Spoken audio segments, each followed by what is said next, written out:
اب جو زمانہ آیا میرے آقا صلی اللہ علیہ وسلم کے بعد سے لے کر قیامت تک، اس زمانے کے لیے اگر سوٹیبل کوئی کتاب ہے تو وہ قرآن ہے، اور اگر کوئی قبول کرنے جیسا مذہب ہے تو اسلام ہے۔ یہ ہمارا دعویٰ ہے۔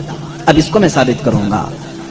جیسے عیسائیوں پر اللہ تبارک و تعالیٰ نے کبھی یہ حکم نہیں فرمایا تھا کہ وہ شادی نہ کریں، انہوں نے اپنے آپ پر اس طرح کا سنیاس لینے کا خود سے، جیسے رہبانیت، ان کے ہاں راہب بنتے ہیں، نن ہوتی ہیں، زندگی بھر شادی نہیں کریں گے، پادری شادی نہیں کرے گا، پاپ وہ کسی سے شادی نہیں کرے گا۔ شادی کرنا یہ انسان کی فطرت ہے، ہر مرد کے اندر عورت کی خواہش پیدائشی ہے، یعنی اللہ تعالیٰ نے اس کے جسم میں یہ رکھا ہے کہ عورت سے وہ قرار حاصل کرے، تسکین حاصل کرے۔ مردوں کو اللہ نے یہ خصوصیت دی ہے، صفت دی ہے، اور عورتوں کے بھی اندر اللہ نے یہ رکھا ہے کہ ان کا میلان یا ان کی توجہ مردوں کی طرف ہے، لیکن اس کو اسلام نے ایک حلال طریقے سے باندھا ہے، وہ نکاح کے ذریعے سے۔ اب اگر کسی پر پابندی لگا دیں، اگر میں کہہ دوں کہ میرے جتنے قریب کے ہیں، جتنے ماننے والے ہیں، ان میں سے کوئی بھی عورت کو ٹچ نہیں کرے گا زندگی بھر، تو یہ میں نے فطرت کے خلاف بات کی، یہ فطرت کے خلاف بات کی۔ میں بول نہیں سکتا کہ تم شادی نہ کرو، نکاح نہ کرو، اور اسلام نے کبھی بھی ایسی پابندی نہیں لگائی۔ عیسائیوں نے اپنے اوپر لازم کر لیا کہ جو ان کا مذہبی ہوگا، ریلیجیس ہوگا، وہ عورتوں کو نہیں چھوئے گا۔ کتنی حیرت کی بات ہے۔ معلوم ہے آپ کو، آج دنیا میں ویمن رائٹس کی بات عیسائی کرتے ہیں جو خود نکاح نہیں کرتے۔ جو پادری نکاح نہیں کرتا، کبھی عورت کو اپنے ساتھ نہیں رکھتا، وہ ویمن رائٹس کی بات کرتا ہے۔ حیرت نہیں ہوتی؟ کچھ نن ایسی ہیں جن کو زندگی بھر کے لیے پابندی لگا دی گئی کہ اب تم کسی مرد کی بیوی بن نہیں سکتی، سنیاس لے لیا اس نے، وہ کبھی یہ راستے پر آ نہیں سکتی۔ یہ فطرت کے خلاف ہے، اور ہم نے اس کے انجام دیکھے ہیں، بلکہ اخباروں نے آپ سب کو بتایا بھی ہوگا۔ حقیقت ہے کہ جب فطرت کے خلاف کوئی بات کی جاتی ہے تو وہ چند دن تک تو چل سکتا ہے، لیکن پھر کہیں غائبانہ طور پر لاوا پھوٹ ہی جاتا ہے۔ اور اس کا انجام دیکھا ہے کہ کئی چرچ ایسے نکلے جہاں پر راہبوں نے نن اور دوسرے آنے والے بھکتوں کو ہی نہیں بخشا۔ یہ حالات ہوئے ہیں۔ اس کی وجہ یہ ہے کہ فطرت کے خلاف یہاں پر حکم دیا، یا انہوں نے خود اپنے آپ کو اس طرح کا کیا۔ اسی طرح سے بعض دوسرے مذاہب میں بھی سنیاس لینے کے جو طریقے بتائے گئے ہیں، اسلام اس کا قائل نہیں ہے۔ اسلام معاشرتی مذہب ہے، سب کے ساتھ رہ کر کے جینے والا مذہب ہے۔ اگر دنیا کو ترک کرنے کا مطلب یہ ہوتا کہ انسانوں میں نہ رہا جائے، تو کبھی رسول کریم صلی اللہ علیہ وسلم مدینے جیسے شہر میں رہتے ہی نہیں، جنگل میں جا کر کے رہتے ہیں، کنارہ کشی اختیار کر لیتے ہیں۔ لیکن اسلام معاشرتی مذہب ہے، یعنی لوگوں کے درمیان رہنے کا مذہب ہے، دین ہے۔ ہم سنیاس نہیں لیتے۔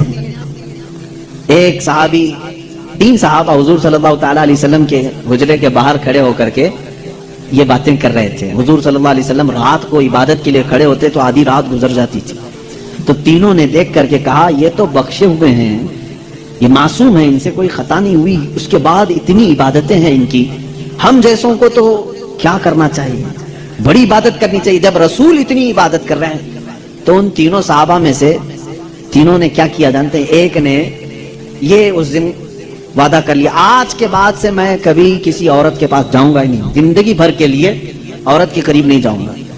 دوسرے صحابی نے کہا آج کے بعد سے میں کبھی رات کو سوؤں گا ہی نہیں، پوری رات کھڑا رہوں گا۔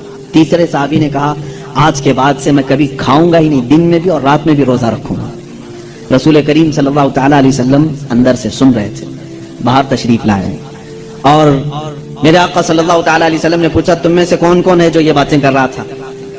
وہ صحابہ نے کہا کہ یا رسول اللہ صلی اللہ علیہ وسلم، ہم نے آپ کی عبادتوں کو دیکھ کر کے یہ کہا، جب آپ سید الانبیاء ہیں، معصوم ہیں، آپ اتنی عبادت کرتے ہیں، تو پھر ہماری عبادت کا حال کیا ہونا چاہیے؟ ہمیں بہت زیادہ عبادت کرنے کی ضرورت ہے، اس لیے ہم نے ایسے ایسے عہد کیے۔ میں نے کہا ہے کہ آج سے میں عورتوں کو چھوؤں گا نہیں، کبھی کسی کے قریب نہیں جاؤں گا، نکاح کر کے بھی نہیں جاؤں گا۔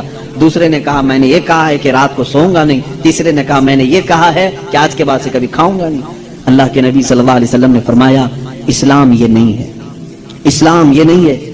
میری سنت پر اگر عمل کرنا چاہتے ہو تو میں اللہ کی عبادت کا بھی حق ادا کرتا ہوں اور عورتوں کا بھی حق ادا کرتا ہوں۔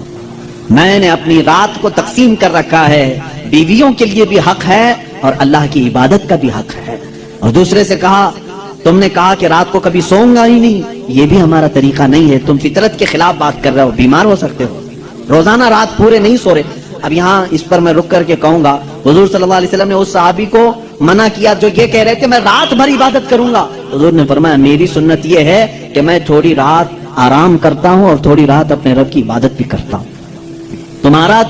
تمہارے جسم کا بھی تم پر حق ہے، اس کو بھی آرام دو۔